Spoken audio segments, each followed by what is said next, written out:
السلام علیکم، میں ہوں محمد نعیم اور آپ دیکھ رہے ہیں اردو فار یو۔ سجا بنت حارث تمیمیہ حوازن کے قبیلہ بنو تمیم کی سرکردہ عورت تھی، عیسائیت کی پیروکار تھی اور دریائے دجلہ اور فرات کے اس درمیانی علاقے کی رہنے والی تھی جو الجزائر کہلاتا ہے۔ وہ عالم شباب میں تھی، حسین بھی تھی۔ اس کے حسن کے متعلق مورخ لکھتے ہیں کہ بنو تمیم میں اس سے زیادہ حسین عورتیں بھی موجود تھیں، لیکن سجا کی شکل و شباہت اور جسم کی ساخت میں کوئی ایسا تاثر تھا جو دیکھنے والوں کو محصور کر لیتا تھا۔ اس کا زیر لب تبسم اپنا اثر پیدا کرتا تھا، لیکن اس کا اصل حسن اس کے انداز دلربائی میں تھا۔ وہ جب بات کرتی تھی تو اس کے ہاتھوں میں حرکت، آنکھوں کے بدلتے ہوئے زاویے اور گردن کے خم دوسروں کے دل مو لیا کرتے تھے۔ اس نے اپنے آپ میں یہ خوبی پیدا کر رکھی تھی کہ اس کے پاس کوئی عبادت گزار یا پارسا آ بیٹھتا تو وہ ایسے انداز سے بات کرتی تھی کہ پارسا اسے اپنے سے زیادہ پارسا سمجھ لیتے اور اس کے عقیدت مند ہو جاتے۔ کوئی عیاش دولت مند اس کے پاس آتا تو وہ اس عورت کو اپنی جیسی سمجھ کر اس پر دولت نچھاور کرنے لگتا، مگر سجا اسے اپنے جسم سے 2 ہاتھ دور ہی رکھتی تھی۔ وہ اپنا دامن بچائے رکھتی اور کسی کو مایوس بھی نہ کرتی تھی۔ دوستوں، مورخوں نے متفقہ طور پر لکھا ہے کہ سجا کائنہ تھی۔ اس زمانے میں وہ آدمی جو مذہبی پیشوا ہونے کے ساتھ ساتھ علم جوتش و نجوم کا بھی ماہر ہوتا اور آنے والے وقت کے متعلق پیشن گوئی کی اہلیت رکھتا، وہ کاہن کہلاتا تھا اور ایسی عورت کو کائنہ کہتے تھے۔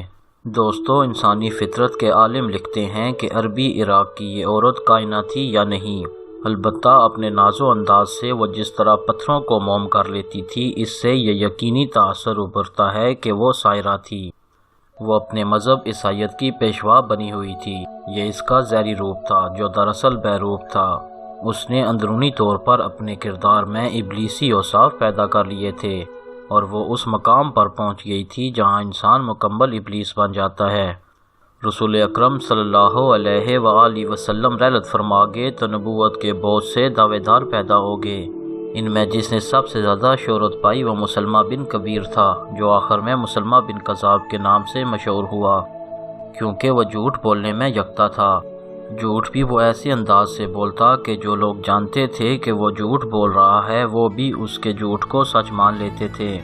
عجیب بات یہ ہے کہ مسلمہ کی عمر 100 سال کے لگ بھگ تھی جب اس نے نبوت کا دعویٰ کیا تھا۔ اس کی جسمانی صحت کا یہ عالم تھا کہ جسمانی طاقت کے مظاہروں میں جوان بھی اس کے مقابلے میں بعض اوقات پیچھے رہ جاتے۔ بعض مورخوں نے لکھا ہے کہ خوراک اچھی ہونے کے علاوہ فطری طور پر متحمل مزاج تھا۔ کوئی اس کے منہ پر اس کے خلاف بری بات بھی کہہ دیتا تو وہ بھی خندہ پیشانی سے برداشت کرتا تھا۔ اس کے ہونٹوں پر مسکراہٹ رہتی تھی، غصہ تو اسے آتا ہی نہیں تھا۔ اپنے دشمن سے بھی انتقام نہیں لیتا تھا، بلکہ ایسی بردباری اور نرمی سے بات کرتا کہ دشمن بھی اس کے قائل ہو جاتے۔ ایسے کردار اور عادت کی بدولت اس کی صحت ضعیف العمری میں بھی جوانوں جیسی رہی۔ دوستوں، مسلمہ نے رسول اللہ صلی اللہ علیہ وآلہ وسلم کی حیات مبارکہ میں ہی نبوت کا دعویٰ کر دیا تھا، لیکن اس نے یہ نہیں کہا تھا کہ رسول اللہ صلی اللہ علیہ وسلم اللہ کے رسول نہیں، بلکہ اس نے یہ دعویٰ کیا تھا کہ وہ رسالت میں برابر کا شریک ہے اور اس پر بھی وحی نازل ہوتی ہے۔ ویڈیو میں آگے آپ کو پتہ چلے گا کہ مسلمہ نے سجا کے ساتھ ایسا شرمناک کام اور برتاؤ کیا کہ سجا کی ندامت کی انتہا نہ رہی اور اسی برتاؤ اور ندامت کی وجہ سے سجا کی زندگی بدل گئی۔ تو دوستوں، بات ہو رہی تھی سجا بنت حارث کی۔ رسول اکرم صلی اللہ علیہ وآلہ وسلم کے وصال کے بعد اس سائرہ کے دماغ میں آئی کہ مسلمہ اس بڑھاپے میں نبوت کا دعویٰ کر کے ایک لشکر جرار بھی تیار کر سکتا ہے، تو کیوں نہ وہ بھی نبوت کا دعویٰ کرے۔ اسے اپنے ان انصاف کا اچھی طرح احساس تھا جو لوگوں کے دل مو لیا کرتے تھے۔ ایک روز اس نے اپنے قبیلے کو اکٹھا کیا اور اعلان کیا کہ گزشتہ رات خدا نے اسے نبوت عطا کی ہے۔ وہ عیسائی مذہب کی عورت تھی، لیکن نبوت کے اس جھوٹے دعوے کے ساتھ ہی عیسائی مذہب کو ترک کر دیا۔ چونکہ وہ حسین عورت تھی اس لیے لوگ اس سے متاثر ہو گئے۔ اس کے قبیلے کے سردار اس کے امیدوار تھے۔ سب سے پہلے ان سرداروں نے اس کے ہاتھ پر بیعت کی۔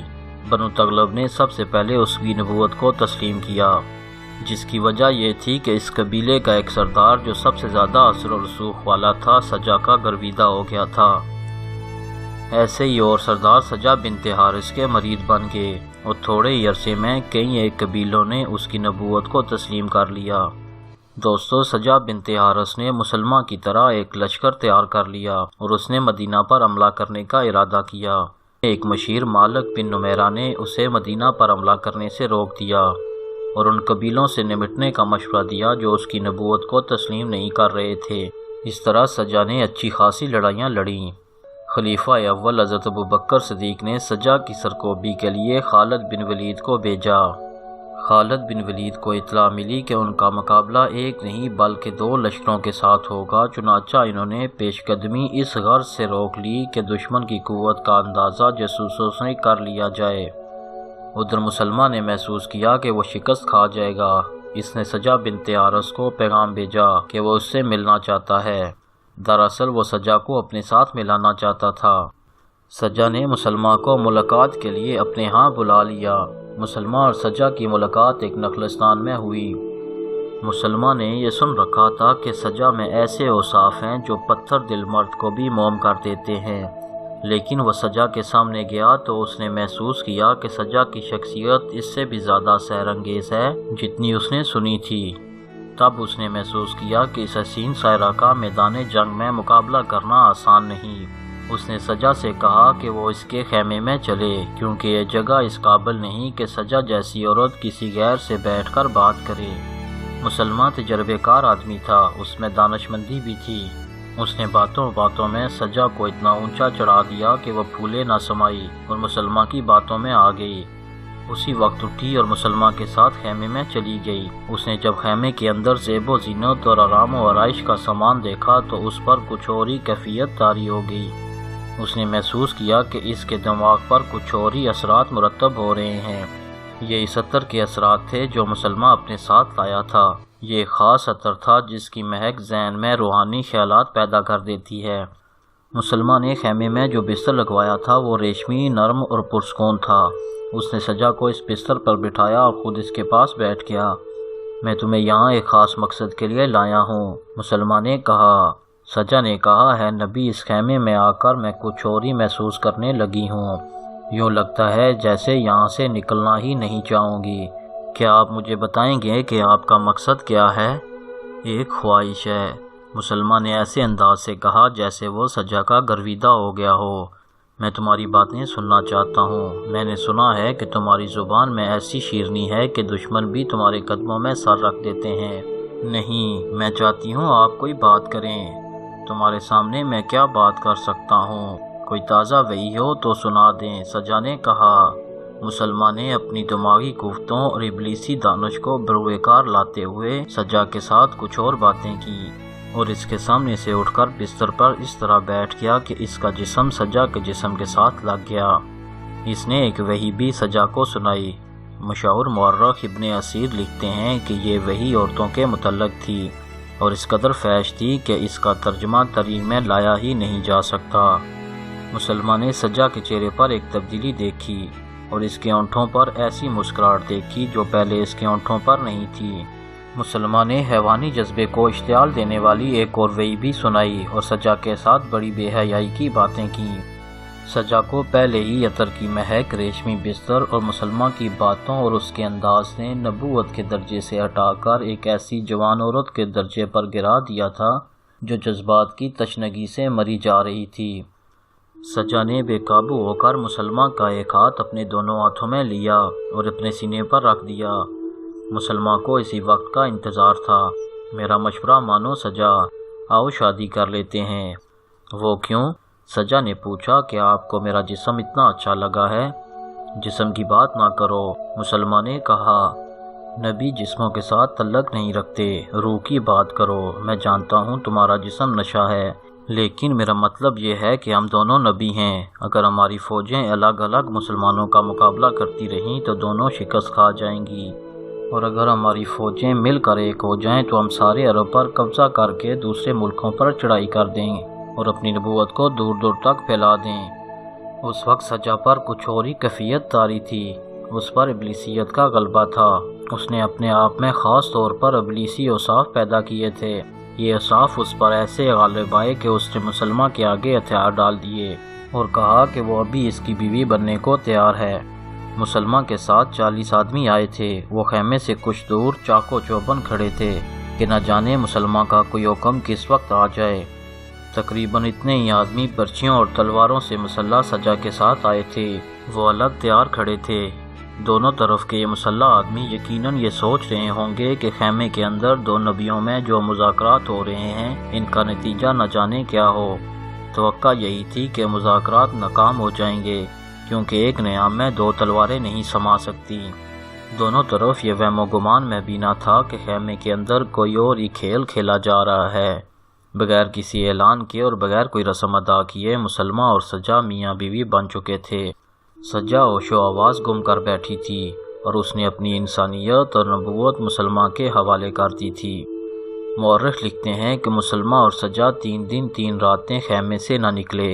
خیمے میں صرف کھانا اور شراب جاتی تھی۔ باہر کے لوگ پریشان ہو رہے تھے کہ یہ کیا معاملہ ہے۔ آخر چوتھے روز وہ باہر نکلے۔ سجا کے چہرے پر شرم و ندامت کے تاثرات آ گئے جب اس نے اپنے مسلح آدمیوں کو دیکھا، لیکن وہ سر جھکائے ہوئے اپنے لشکر میں جا پہنچی۔ سجا کے مشیر اور خاص پیروکاروں نے اس سے پوچھا کہ بات چیت کس نتیجے پر پہنچی۔ میں نے مسلمہ کی نبوت کو تسلیم کر لیا ہے۔ اس کی نبوت برحق ہے اور میں نے اس کے ساتھ نکاح کر لیا ہے۔ اب نبوت میری ہو یا اس کی کوئی فرق نہیں پڑتا۔ یہ کیسا نکاح؟ چلے نکاح تو ہو گیا، لیکن مہر کیا مقرر ہوا؟ سجا نے آ بھری اور کہا، یہ مجھے خیال ہی نہیں رہا کہ مہر بھی مقرر کرنا ہے۔ مورخوں نے لکھا ہے کہ یہ جواب دے کر سجا کی آنکھیں جھک گئیں جیسے وہ نادم اور شرمسار ہو۔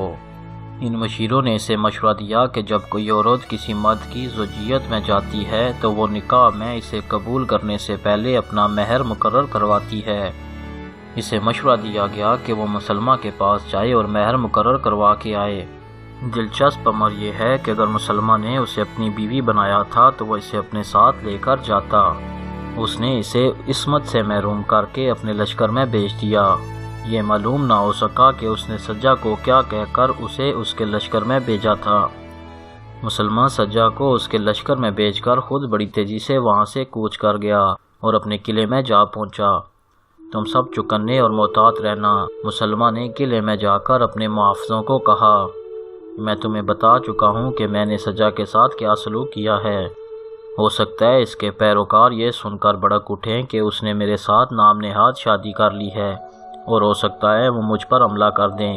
قلعے کے دروازے بند رکھو۔ دوستو، یہ کوئی بڑا قلعہ نہیں تھا۔ مسلمہ کا اپنا مکان تھا جو قلعے کی طرح تھا۔ اس نے اندر سے دروازے بند کر لیے تھے۔ سجا کو اپنے ہاں رکھنے کا اس کا کوئی ارادہ نہیں تھا۔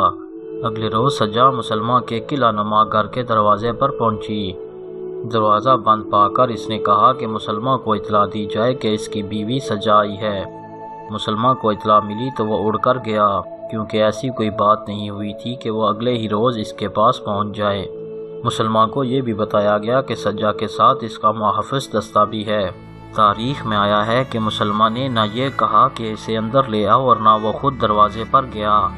وہ مکان کی چھت پر چلا گیا اور وہاں سے سجا کو پکارا، دروازہ کھولو۔ سجا بنت حارث نے کہا، میں اندر آنا چاہتی ہوں۔ اس وقت تمہارا اندر آنا ٹھیک نہیں۔ مسلمہ نے کہا، یہ بتاؤ تم کیوں آئی ہو؟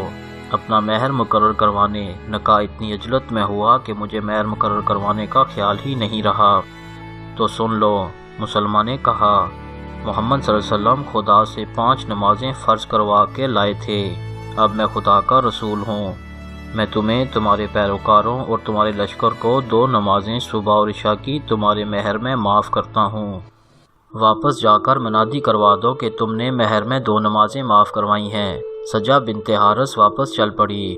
تقریباً تمام مسلمان مورخوں نے لکھا ہے کہ سجا کے یہ مصاحب جو محافظ دستے کے ساتھ آئے تھے وہ سب شرمسار تھے۔ وہ سمجھ گئے تھے کہ مسلمہ نے اس کے نبی کے ساتھ بڑا ہی شرمناک سلوک کیا ہے۔ سجا کا ایک خاص مصاحب عطا بن حاجب بھی ساتھ تھا۔ ہماری نبی ایک عورت ہے جسے ہم ساتھ لیے پھرتے ہیں، عطا بن حاجب نے کہا، لیکن لوگوں کے نبی مرد ہوتے ہیں اور انہیں شرمسار نہیں ہونا پڑتا۔ تاریخ میں یہ بھی لکھا ہے کہ مسلمہ نے علاقہ یمامہ کے محصولات سجا کو 1 سال کے لیے دیے تھے، لیکن مسلمانوں نے انہیں محصولات وصول کرنے کی مہلت نہ دی۔ خالد بن ولید اپنے لشکر کے ساتھ پہنچ گئے۔ مسلمہ کے ساتھ نکاح کرنے سے سجا کی قدر و منزلت اپنے پیروکاروں میں بڑی تیزی سے ختم ہو گئی۔ بڑے اچھے اور قابل پیروکار اس کا ساتھ چھوڑ گئے۔ سجا نے جب دیکھا کہ اس کے پاس لڑنے کی طاقت بھی نہیں تو وہ بھاگ اٹھی اور بنو تغلب جا پہنچی۔ ابن اسیر اور ابن خلدون نے لکھا ہے کہ سجا بالکل ہی بجھ کر رہ گئی اور اس نے ایک خاموش اور گمنام زندگی کا آغاز کیا۔ نہ اس میں اندازے دلربائی رہا، نہ جاہو جلال رہا، یہاں تک کہ امیر معاویہ کا زمانہ آ گیا۔ اسی سال ایک ایسا خوفناک قید پڑا کہ لوگ بھوکوں مرنے لگے۔ سجا کا قبیلہ بنو تغلب فاقہ کشی سے گھبرا کر بصرہ جا آباد ہوا۔ سجا بھی ان کے ساتھ تھی۔ مسلمانوں کے سلوک اور اناج کی مساوی تقسیم سے متاثر ہو کر بنو تغلب کے تمام قبیلے نے اسلام قبول کر لیا۔ سجا بھی مسلمان ہو گئی۔ اس نے سچے دل سے اللہ کی عبادت شروع کر دی۔ اس کے کردار میں جو ابلیسی اوصاف پیدا ہو گئے تھے وہ عبادت الہی سے دھلنے لگے، حتیٰ کہ وہ بالکل ہی متقی اور عبادت گزار بن گئی۔ تھوڑے عرصے بعد وہ بیمار پڑی اور مر گئی۔ ان دنوں ایک صحابی سمرہ بن ابو جندب بصرہ کے حاکم تھے۔ انہوں نے سجا کی نماز جنازہ پڑھائی تھی۔ سجا پر تو اللہ نے اپنا خاص کرم کیا۔ وہ دینداری کی حالت میں مری اور اس کی عاقبت محفوظ ہو گئی۔ لیکن مسلمہ کا انجام کچھ اور ہی ہوا۔ اس نے مسلمانوں کے خلاف بڑی خونریز لڑائیاں لڑی تھیں۔ آخری لڑائی میں جب اس نے دیکھا کہ خالد بن ولید کا لشکر اس کے گھر تک آ پہنچا ہے تو وہ اپنی عینی خود پہن کر گھوڑے پر سوار ہو کر باہر نکلا۔ پہلے وہ باغ میں گیا جہاں لڑائی ہو رہی تھی، پھر وہ باغ سے نکلا۔ جو ہی وہ آگے آیا ایک برچھی اس کے دل کے مقام پر اتر گئی۔ برچھی مارنے والا عرب کا مشہور برچھی باز وحشی تھا۔ اس کا نام ہی وحشی تھا۔ جی ہاں دوستو، یہ وہی وحشی تھا جس نے جنگ احد میں حضرت حمزہ کو برچھی مار کر شہید کیا تھا۔ جنگ احد کے بعد خالد بن ولید کی طرح وحشی نے بھی اسلام قبول کر لیا تھا۔ ویڈیو اچھی لگے دوستو تو ویڈیو کو لائک کیجیے گا اور چینل کو سبسکرائب بھی کیجیے گا۔ السلام علیکم۔